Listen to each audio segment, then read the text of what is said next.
यही लक्ष्य रख कि तू मेरे परायण हो गया है, तूने बस तेरे को मुझे पाना है, परमात्मा की प्राप्ति करनी है। तो तेरे जितने भी वहन है, तेरे जो भी संसारिक कार्य है वो मैं स्वयं करूंगा, तू उसकी चिंता ना कर।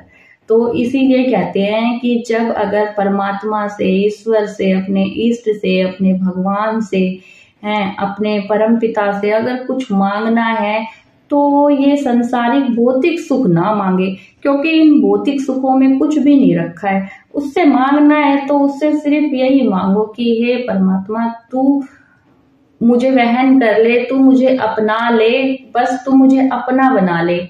और तू बस मतलब मुझे तू अपना बना लेगा, मैं तेरे परायण हो चुका हूँ, तू मुझे अपना बना ले, मुझे बस तुझसे यही चाहिए। तो अगर तुम्हारा एक ही मकसद रहेगा, ठीक है, एक ही लक्ष्य रहेगा कि मेरा लक्ष्य परमात्मा प्राप्ति है, कि बस परमात्मा तू मुझे अपना ले, तू मुझे अपना ले, ठीक है, तू मुझे अपना ले, तो परमात्मा जो ये संसारिक कार्य हैं वो तुम्हारे स्वतः करेगा। तुम्हें मांगने की कभी भी कोई आवश्यकता नहीं रहेगी, जरूरत नहीं रहेगी।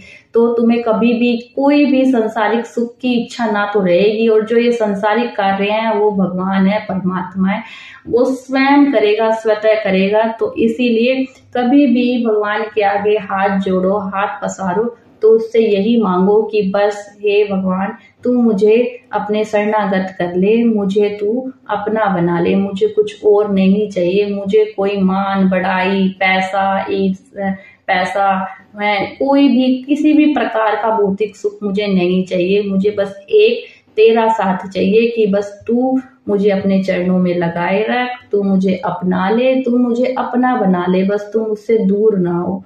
बस यही परमात्मा से मांग रखो तो तुम्हें किसी भी जीवन में किसी भी चीज की कभी भी कोई कमी नहीं आएगी।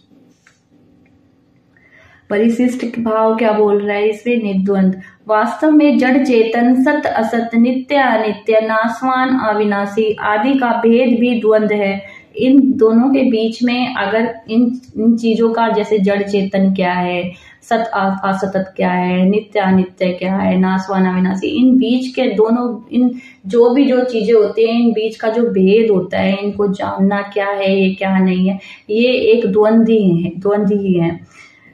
योग और क्षेम की चाहना भी द्वंद है। द्वंद होने से सब कुछ भगवान ही है, इस वास्तविकता का अनुभव नहीं होता। कारण कि जब सब कुछ भगवान ही है तो फिर जड़ चेतन आदि का द्वंद कैसे रह सकता है। इसीलिए भगवान ने अमृत और मृत्यु, सत और असत दोनों को अपना स्वरूप बताया है।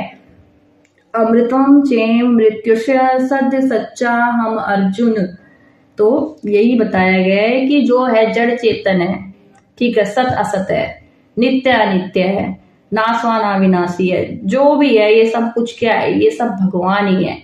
तो अगर तुम इस सब को भगवान में ही छोड़ दोगे तो ये द्वंद ही खत्म हो जाएगा। इसमें कोई द्वंद रखो ही मत, ये सब भगवान का ही बनाया हुआ है, ये सब रचना उसी की है। और हर चीज में भगवान विद्यमान है, कण कण में उसका अंश है। तो यही समझो, और हम खुद ही उसके अंश हैं। पर लेकिन हम इस कलयुग में जो ये हम शरीर के माया जाल में, इस मोह में फंसे हुए हैं, हम असलियत भूल जाते हैं और असलियत का ज्ञान नहीं होता, तो फिर हम बस इस बंधन में पड़े रहते हैं। तो ये जो है हमारा श्लोक 45वां था। तो अब हम कल 46वां करेंगे। इसको यही विराम देते हैं। धन्यवाद।